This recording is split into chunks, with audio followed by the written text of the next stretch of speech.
I'm curious. I'm curious of this. Throughout this process, was there a challenge? You were like, okay, I don't know how we're going to figure this out.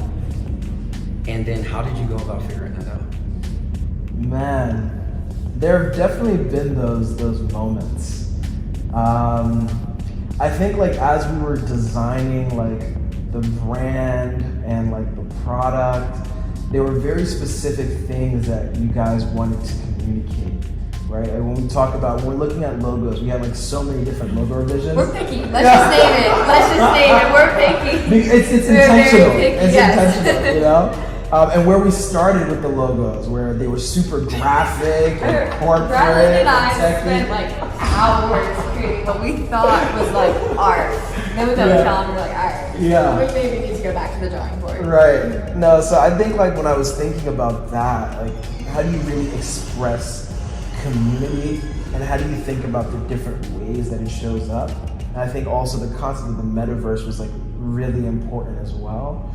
And during those moments, it's like the answer didn't come to me, but it was really about asking the right questions. And I think that this is something that I love in the design process, but like if we can like challenge ourselves to ask the right questions around what is the output that we want to create and like what is the emotion that we want people to feel, the experience we want them to have.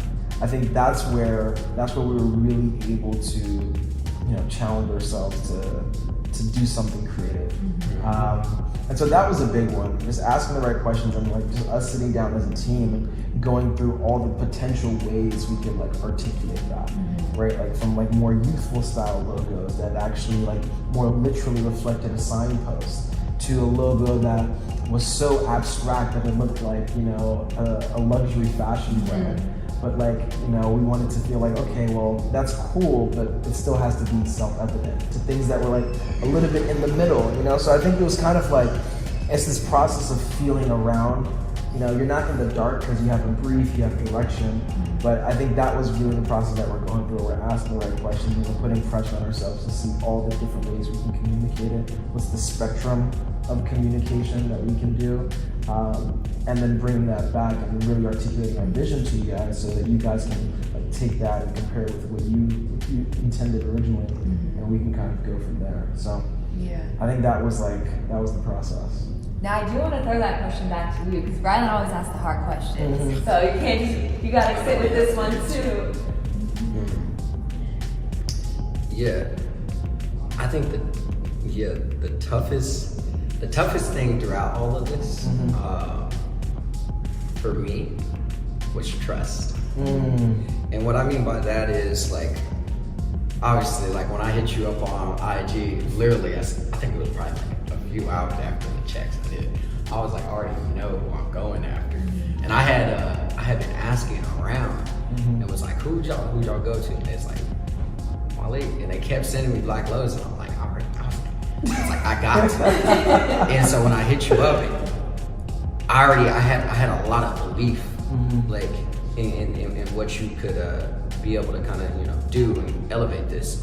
But there wasn't that trust. And the reason why there wasn't that trust, at least for me, was like this was a new kind of environment, like where, you know, obviously we have our friendship, but like working together, we ain't never did that, right? And then additionally, this was a new experience as a team because now we're bringing all the teammates in and saying like, okay, here's our product process, let's see if it works, right? Like what can we spit out? And if you also think about that, we're also going through a challenge at that time, and we were under pressure to be able to turn something really quickly around. And so it was like, okay, so we have to redesign the whole product in less than a month and get a brand out, a new brand identity out within the next 2 weeks. And it was like, it was like, oh hell, I can't, like, in my head, I'm like, I'll just do it. And it was like, no, surrender to this moment and have trust in your teammates. And I think kind of like what I learned through that was like, without trust, there are opportunities to grow,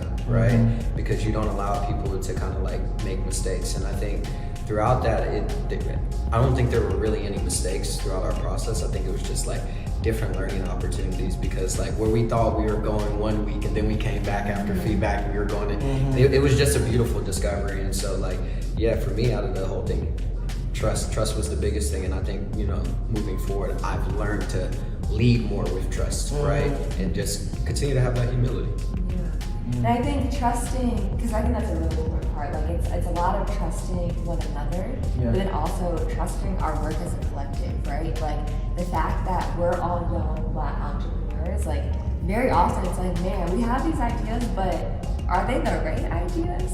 And so us taking that leap of faith of trust within ourselves of like, you know what, we have ideas, we're just gonna go for them, and we're gonna see how the world reacts. That's something that I think it takes time to build up. I think it's something we will always continue to have to build up because we know this path, there's not many of us on it. And so we're all kind of just in the dark trying to figure it out together. Yeah, and I think that that's like really important advice for founders, for new teams, as well as for creatives.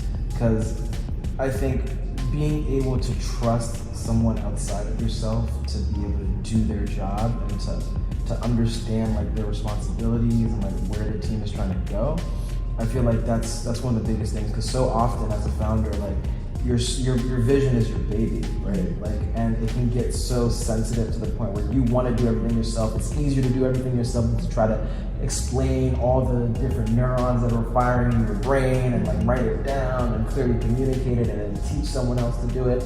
And so the default is just like, let me just do it myself. But that's obviously not scalable, and then you also lose out on the innovative process. And I think from a designer's perspective, you know, it was also a really important growing moment for us as a team and for me personally, because, you know, our job is to communicate a message, a feeling, an experience. And, you know, we kind of take the prompt that you give us and we process it and we figure out what's the best way to articulate that. Then when we bring that to you, there's feedback, there's different threads that you want to explore. And it can be very easy for like new designers or for people like to get defensive over that and to not see the bigger picture. But I feel like the environment that you guys created, that we all consciously created, like just having this open invitation for thinking and like challenging stuff for the sake of like, how do we get the best possible experience? I feel like, you know, that's one of the key variables in terms of like actually building a great product and like building a great culture. And so I think that's like a really important lesson that like a lot of us can like learn from it.